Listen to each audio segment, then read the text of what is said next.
जय श्री राम। देखिए, वीर सावरकर एक ऐसा नाम है जिनके बारे में अनेक दावे किए जाते हैं। कुछ बातें सच है, कुछ बातें आधी अधूरी और कुछ सिर्फ मिथक। चलिए इस वीडियो के माध्यम से बिना किसी पक्षपात के जानते हैं myth versus facts. Myth number 1, ऐसा कहा जाता है कि वीर सावरकर ने अंग्रेजों से माफी डर की वजह से मांगी थी। लेकिन फैक्ट ये है कि वीर सावरकर ने उस समय जो मर्सी पिटीशन लिखी वह ब्रिटिश जेल नियमों के तहत किसी भी कैदी को उपलब्ध एक कानूनी रास्ता था। मिथ नंबर 2, वीर सावरकर ने आज़ादी की लड़ाई में कोई योगदान नहीं दिया।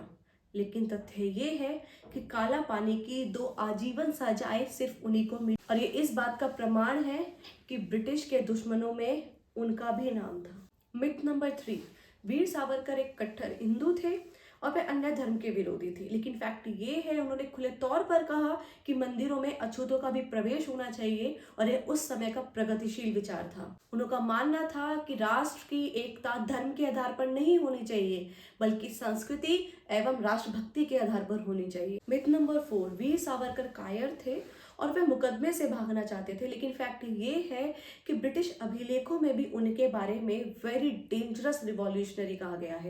तो दोस्तों, वीर सावरकर पर जितने भी मिथक और दावे फैले हुए हैं, आज हमने उन्हें तथ्यों के आधार पर समझा।